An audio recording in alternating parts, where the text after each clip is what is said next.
Сакам да го кажем јасно мојот став и ставот на советничката група која што гласи мнозинството во општина Центар и која што цело време се бореше против узурпација на водна, дека вчерашната скандалозна одлука на Уставниот суд покажа дека ова се тешки, ова се најтешки денови за македонското судство.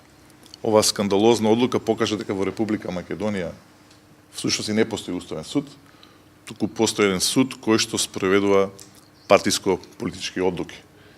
Ова одлука која што слушнавме вчера од страна на Уставниот суд, идни генерации на суди, идни студенти ќе учат како одлука која што е типичен пример како политиката го узурпира правото во една држава.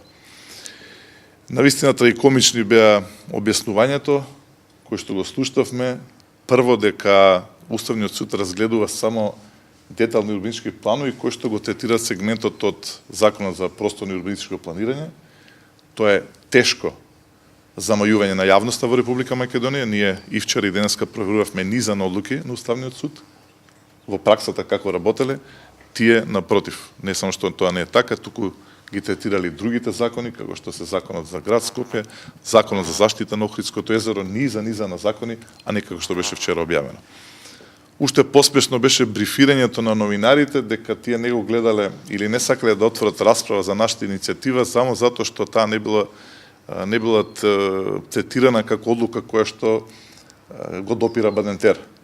Што е исто, како што кажав, едно смешно брифирање затоа што прво во општина Центар нема Бадентер, а понатаму во Гевгелија, во Ресен, во Охрид биле гледани закони исто во општини каде што нема Бадентер. И претпоставам врв на објаснувањето е дека вчера фактички била донесена таа одлука да не се разгледа нашата иницијатива затоа што сето тоа потсетувало на црниот понеделник кога беше изгласан во Собранието на Република Македонија буџетот. До ден денеска никој не му јасно каква паралела сакаше да се направи од страна на Уставниот суд. За нас и за мене и понатаму овој дуб е нелегитимно донесен.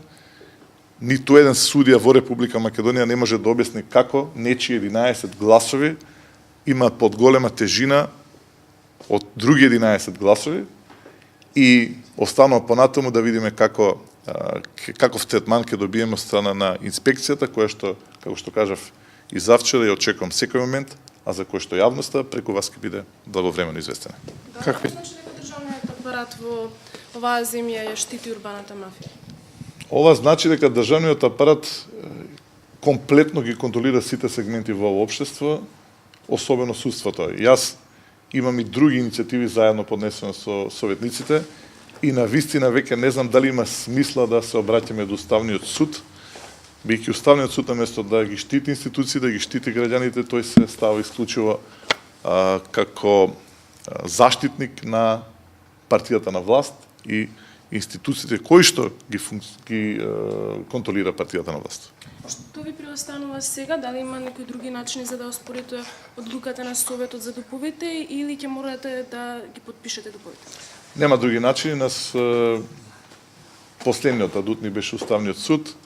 За жал, можам отворено да кажам, можеби тоа некому кој се допадне, можеби не, меѓутоа од вчера и Уставниот суд се вклучи во изградба на 10-катницата на Водна. Има ли да се подкрепете на изјавите на министерот за локална самоуправа кој кажа дека е спротивно на законот? Очигледно дека и тоа не помогна. Нас ни требаше само да се отвори мериторна расправа, бидејќи сосема јасно беше дека нашите одлуки, нашите аргументи кои што ги даваме се многу чисти, меѓутоа тие единствено што може да направат е да отфрлат оваа иницијатива и да не се поведе расправа. Јавноста знае дека има суди со иземено мислење, кои што многу остро протестира против оваа одлука на Уставниот суд, но таква е состојбата денеска во Република Македонија. Ситуацијата на терен каква? Имам информација дека се гради хотелот. Најгоре, дали инспекции биле или нешто?